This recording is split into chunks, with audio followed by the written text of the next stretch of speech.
എന്തൊക്കെയാണ് നാം ഇവിടെ ചെയ്തു കൂട്ടുന്നത്? എവിടേക്കാണ് നാം പോകുന്നത്?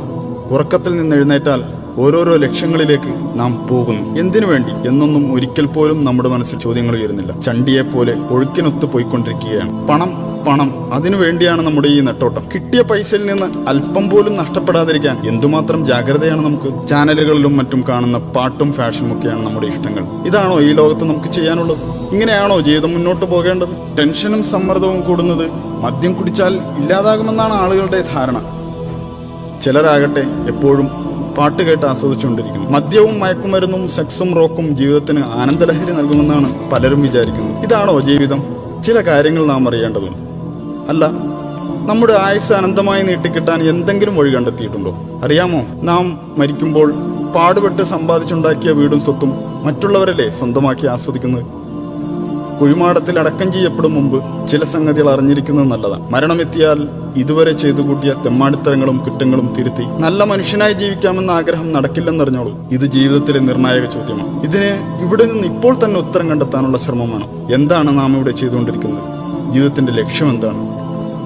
ഇവിടെ എങ്ങനെയാണ് നാം എത്തിച്ചേർന്നത്? ഇത്ര പെർഫെക്റ്റായി നമ്മെ സൃഷ്ടിച്ചതാരാണ്? മരിച്ചു കഴിഞ്ഞാൽ ഈ ശരീരത്തിന് എന്താണ് സംഭവിക്കുന്നത്? ഈ ലോകത്ത് തന്നെ മറ്റൊരു ജീവിതം കൂടി സാധ്യമാകും? ഈ ചോദ്യങ്ങൾക്കൊന്നും നമുക്ക് മറുപടിയില്ല. കാരണം ഇതിന്റെ ഉത്തരം അന്വേഷിച്ച് തല ഉണ്ടാക്കേണ്ട കാര്യമില്ലെന്നാണ് നമ്മുടെ വിചാരം. പ്രകൃതിയിൽ ഇങ്ങനെ ഓരോന്നും ഉണ്ടാകുന്നു, അതുപോലെ നമ്മളും. ഇതെല്ലാം സ്വാഭാവികമല്ലേ? ഇങ്ങനെയൊക്കെയാണ് നിങ്ങൾ കരുതുന്നതെങ്കിൽ ഞാൻ ചോദിച്ചോട്ടെ, താങ്കൾ തനിയെ ഉണ്ടായതാണ്? അതല്ല യാതൊരുവിധ ന്യൂനതകളുമില്ലാതെ മറ്റെവിടെയും കാണാത്ത വിധം പരിപൂർണമായ ഘടനയിൽ നിങ്ങളെ സൃഷ്ടിച്ചതിനു പിന്നിൽ ഒരു അഭൗതിക ശക്തിയുണ്ടോ? അറിയാമോ, ഏറ്റവും ഉന്നതമായ നിർമ്മാണ കലയുടെ ജീവരൂപമാണ് താങ്കൾ. മനുഷ്യ സൃഷ്ടിപ്പിലുള്ള സവിശേഷമായ ബുദ്ധി വൈഭവം തന്നെ മതി അത് മനസ്സിലാക്കാൻ. നോക്കൂ, മനുഷ്യന്റെ കണ്ണിനകത്തുള്ള ടെക്നോളജിയോട് തുലനം ചെയ്യാൻ കഴിയുന്ന ക്യാമറ ഈ ലോകത്തില്ല. തലച്ചോറിനോളം പോകുന്ന ഒരു കമ്പ്യൂട്ടറും ഈ ഭൂമുഖത്തില്ല. ഇത്രയും തികവാർന്ന അവയവങ്ങളുണ്ടായിട്ടും ലോകത്തുള്ള മനുഷ്യർ ഒന്നിച്ചു പരിശ്രമിച്ചിട്ട് നിസ്സാരമായ ഈച്ചയെങ്കിലും സൃഷ്ടിക്കാനായോ?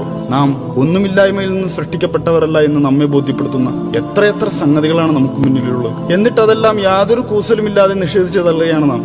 0 + 0 = 1 എന്ന് നമുക്ക് ഒരിക്കലും ഉത്തരം കിട്ടുകയില്ല. 0 + 0 = 0 എന്നേ ഉത്തരം ലഭിക്കൂ. 1 എന്ന ഉത്തരം ലഭിക്കില്ല. അപ്പോ പിന്നെ പ്രപഞ്ചത്തിലെ ഈ ആസൂത്രണ മികവിന്റെ പ്രകടഭാവങ്ങൾ എവിടെ നിന്ന് വന്നു? എല്ലാ വസ്തുക്കൾക്കും അതിന്റെ ഒരു ഉത്ഭവസ്ഥാനമുണ്ട്. അതിന്റെ എല്ലാം പിന്നിൽ ഒരു ശില്പിയുണ്ട്. ഇപ്പോൾ താങ്കൾ കണ്ടുകൊണ്ടിരിക്കുന്ന ഈ വീഡിയോ പോലും ഒരാൾ യൂട്യൂബിൽ അപ്ലോഡ് ചെയ്തത് കൊണ്ടാണല്ലോ താങ്കൾ കാണുന്നത്. ഈ ലോകത്തിന്റെ ഉത്ഭവം മഹാവിസ്ഫോടനത്തിലൂടെയായിരുന്നുവെന്ന് താങ്കൾക്ക് വിശ്വസിക്കാം. എന്നാൽ ഈ മഹാവിസ്ഫോടനത്തിന് പിന്നിലെ കാരണക്കാരനായ ഒരു ശക്തിയുണ്ടെന്ന് ഞാൻ വിശ്വസിക്കുന്നു. അതാണ് അള്ളാഹു, എല്ലാറ്റിനെയും സൃഷ്ടിച്ചവൻ, എല്ലാ ജീവജാലങ്ങളുടെയും സ്രഷ്ടാവ്, ഏകൻ, എന്നെന്നും ജീവിക്കുന്നവൻ, എല്ലാറ്റിനും കഴിവുള്ളവൻ, അജയ്യൻ. താൻ സൃഷ്ടിച്ച ഏതെങ്കിലും വസ്തുക്കളെപ്പോലെയോ ജീവികളെപ്പോലെയോ അല്ല അവൻ. അവന്റെ രൂപത്തെയോ ഭാവത്തെയോ നമുക്ക് സങ്കല്പിക്കാനേ കഴിയില്ല. അല്ല, അവൻ ഒരു മനുഷ്യനെ പോലെയുമല്ല, അവനൊരു പങ്കാളിയുമില്ല. അവൻ ഏകനാണ്. അവൻ നമ്മെ ഇങ്ങോട്ട് കയറൂരി വിട്ടിരിക്കുകയല്ല. ഏതൊരു നിർമ്മാതാവിനെയും പോലെ അവനും തന്നെക്കുറിച്ച് പഠിക്കാൻ ഒരു പാഠപുസ്തകം, അതായത് ഒരു യൂസർ മാനുവൽ നമുക്ക് നൽകിയിട്ടുണ്ട്. ഇസ്ലാമാണത്, ഖുർആനും സുന്നത്തുമാണത്.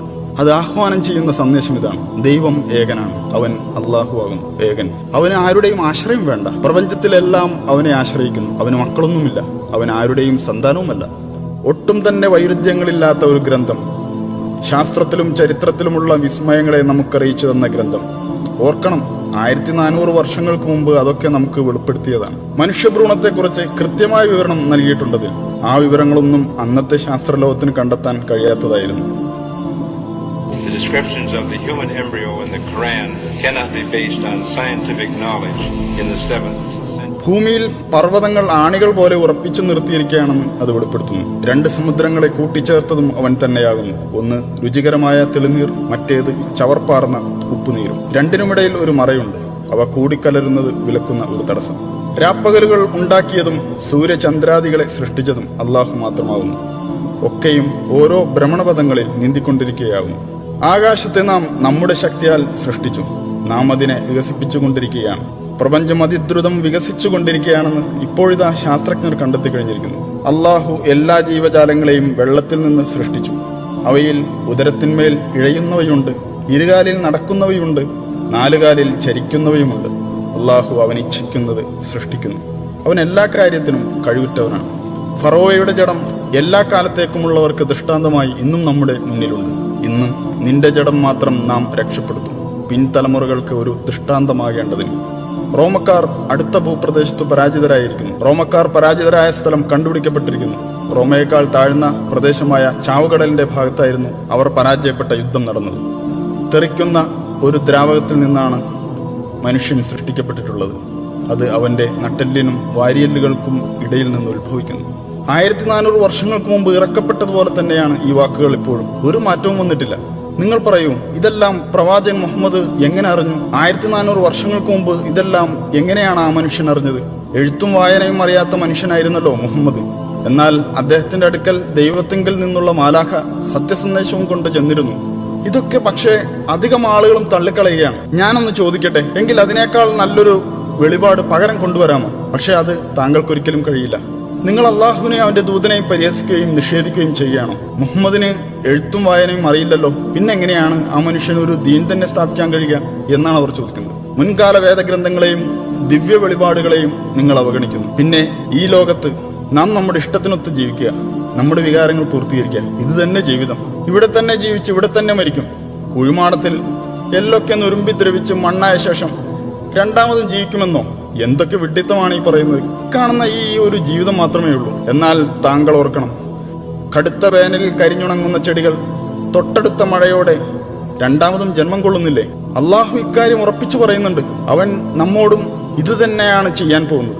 മരിച്ചു മണ്ണായ ശേഷം വീണ്ടും നമ്മിൽ ആത്മാവിനെ സന്നിവേശിപ്പിക്കും. നിങ്ങൾ അള്ളാഹുവിനെ നിഷേധിക്കുന്നത് എങ്ങനെ? നിർജീവരായിരുന്ന നിങ്ങൾക്കവൻ ജീവൻ തന്നു. പിന്നീട് അവൻ തന്നെ നിങ്ങളെ മരിപ്പിക്കുകയും പിന്നെയും ജീവിപ്പിക്കുകയും ചെയ്യുന്നു. അനന്തരം അവങ്കലേക്കു തന്നെ നിങ്ങൾ തിരിച്ചയക്കപ്പെടുന്നതുമാവുന്നു. നാം ആകട്ടെ അവന്റെ വിരൽക്കൊടികൾ വരെ കൃത്യമായി നിർമ്മിക്കാൻ കഴിവുള്ളവനല്ലോ. നമ്മെ തൊട്ടടുത്തിരുന്ന് നിരീക്ഷിച്ചു കൊണ്ടിരിക്കുന്നവനാണ് അള്ളാഹു. തീർച്ചയായും നാം പരീക്ഷിക്കപ്പെടും. അല്ല, നാം പരീക്ഷണത്തിൽ അകപ്പെട്ടിരിക്കുകയല്ലേ? നമ്മുടെ ധനവും ആരോഗ്യവും ശരീരവും എല്ലാം അള്ളാഹുവിന്റെ അനുഗ്രഹമാണ്. നാം പിന്നീട് പുനർജീവിപ്പിക്കപ്പെടുമെന്നാണ് ഇതെല്ലാം സൂചിപ്പിക്കുന്നത്. നാം ഈ ലോകത്ത് ചെയ്തു കൂട്ടിയ എല്ലാ പ്രവൃത്തികളും ഒന്നൊന്നായി അള്ളാഹുവിന്റെ മുമ്പിൽ വിചാരണയ്ക്ക് വിധേയമാകും. നാളെ അള്ളാഹുവിന്റെ കോടതിയിൽ നമ്മുടെ കർമ്മപുസ്തകങ്ങൾ വായിക്കാൻ നമ്മോട് പറയും. നീ വായിക്കൂ, വായിച്ചോളൂ എന്നിങ്ങനെ കൽപ്പനയുണ്ടാകും. ചെറുതും വലുതുമായ നല്ലതും ചീത്തയുമായ എല്ലാ കാര്യങ്ങളും അതിലുണ്ടാകും. പുനരുത്ഥാന നാളിൽ നാം അവനു വേണ്ടി ഒരു രേഖ പുറപ്പെടുവിക്കും. അത് ഒരു തുറന്ന പുസ്തകം പോലെ അവൻ കാണും. വായിക്കൂ നിന്റെ ഈ കർമ്മരേഖ. ഇന്നും നിന്റെ കണക്ക് നോക്കുന്നതിന് നീ തന്നെ മതി. നമ്മളൊന്നും രണ്ടാമത് പുനർജീവിപ്പിക്കപ്പെടില്ലെന്നേ എന്ന് പറഞ്ഞവർ ഇന്ന് തന്നോട് സംസാരിക്കേണ്ടെന്ന് അള്ളാഹു പറയും. എന്നെ അറിയാനും പഠിക്കാനുമായി ഒരായുഷ്കാലം മുഴുവൻ നിനക്ക് ഞാൻ തന്നതല്ലേ? പക്ഷേ അന്ന് നീ വ്യർത്ഥമായ നശ്വരമായ കാര്യങ്ങൾക്ക് പിന്നാലെ കൂടി അവസരം തുലച്ചു കളഞ്ഞതല്ലേ? അതുകൊണ്ട് നീ ചെയ്തത് നീ തന്നെ അങ്ങ് വായിച്ചോ. അന്നാളിൽ സത്യം അംഗീകരിച്ച് ജീവിച്ചവരെ അള്ളാഹു സന്തോഷ വാർത്ത അറിയിക്കും. എന്നാൽ നീ വിശ്വസിച്ചില്ലെങ്കിൽ നീ നിന്റെ പ്രവർത്തനങ്ങളുടെ റെക്കോർഡ് വായിച്ചോളൂ. അതുകൊണ്ട് ആ നാളിനെ യാഥാർത്ഥ്യം മനസ്സിലാക്കാനുള്ള അവസരമായി തെറ്റിദ്ധരിക്കരുതേ. താങ്കൾ വായിക്കൂ താങ്കളുടെ കർമ്മപുസ്തകം.